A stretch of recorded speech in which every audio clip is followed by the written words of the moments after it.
temples and all that, where Devi leaves because the injunctions are not followed. And then certain other beings, they inhabit the murti. Firstly, where do these energies come from in these kshetras? So first, before we talk about this particular aspect, uh, one thing I always tell my shishas is when you are a newbie, you're a new person, don't rank a place by how you feel, because your feelings are not anything divine or superior. It's just emotions and feelings. So sometimes people might go to a temple that they have affinity for. So a devata that they have affinity for. So that affinity could either have come from your vasana, samskaras from previous lifetimes, from your upbringing.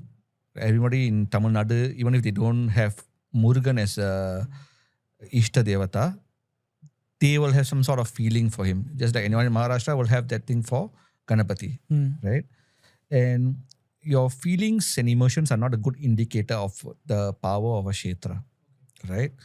What is a much more better indicator is after having that proper kshetra yatra, 6 months from then, how has your life changed, right? That is much more better indicator of that kshetra, or whether that kshetra is suitable for you or it's not suitable for you. When it comes to the power of kshetras, power comes in many ways, right? There are all kinds of temples, shrines all over Bharat, and everything has a unique, distinct type of empowerment, if you will. When we are talking about temples, we have to also realize a lot of temples were destroyed by invasions, and it no longer have that power that they once used to have. Pariharas have not been done, things have not improved, and things like that. Different temples, a lot of people don't know.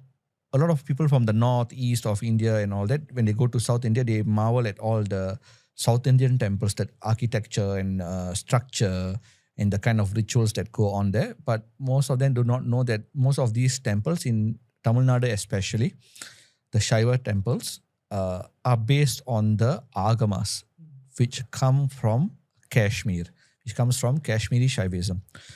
In Kashmiri Shaivism, there is these 28 Agamas. And as per region, 1 or 2 Agamas will dominate the temple building process in a specific place.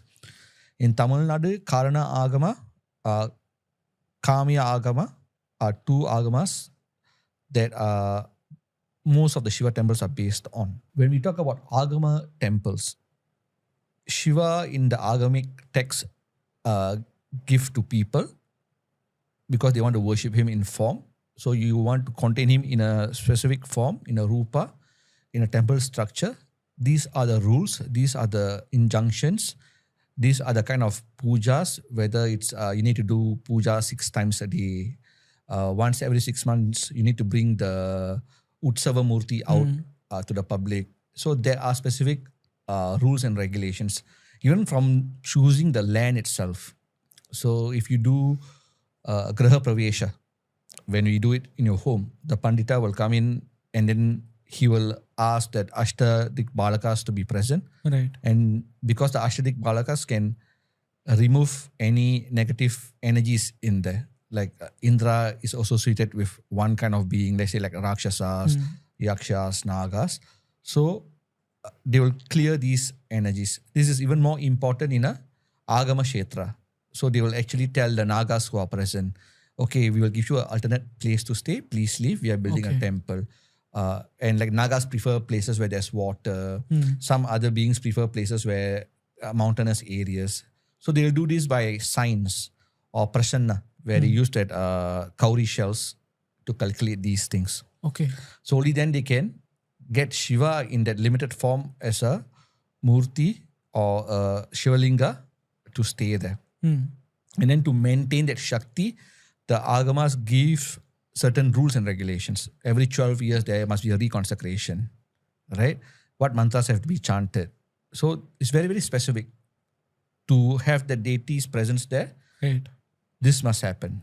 If these rules are negated, the deity might leave the murti. They even have stories where the deity leaves some other beings inside the murti, Oh, and it starts taking the worship of okay. that is being presented So to the murti. this has happened for real. This has happened. There's a lot of Kerala stories where this has happened. Can where, you tell me some of the stories? so, example, there are certain Bhadragali temples and all that where Devi leaves because the injunctions are not followed. Okay. And then certain other beings, like Yakshinis and all that, they inhabit the murti. And they take all the pujas and all that, and they bless the people in return. But the blessings is very different because the blessings of a great god takes into account your future. Right? They may not give you what you want because they know it's going to ruin you. But these beings, they are semi-divine beings, no? So they might give you something you want, but it's going to might ruin you later on in life and things like that. So there are like remedies for that and things like that. So Agama temples, they have rules. And they even grade Agama temples by who has built it. Like a temple built by a king has the most restrictive rules because he has the most resources. And then it's built by a merchant, lesser rules, right? If it's Swayambhu, even lesser rules. The one with the least rules is when a true Bhakta has built a temple, because a true Bhakta who has built a temple is akin to the Devata himself building a temple. That presence will always be there, and the true Bhakta might not have the resources of the king. So the injunctions are much more lesser. So they have actually graded exactly in the Agamas how to do these things and where to place the Kshetra Palaka, where to place Ganapati, right? When the Shiva is facing this direction, what he gives. When Shiva is facing this other direction, what he gives. So it's very, very scientific process. Wow. And the purpose of an Agama temple is not to solve your problems. When you build a temple, it's to serve the deity. So a lot of people say that this is not like a church or congregational space. You have given life to the Devata, it's your responsibility to take care of him. Whether he wants to give you anything, whether she wants to give you anything, that is another story altogether. The first basic thing is to serve the deity that is you are responsible for. So these are how Agama temples are built.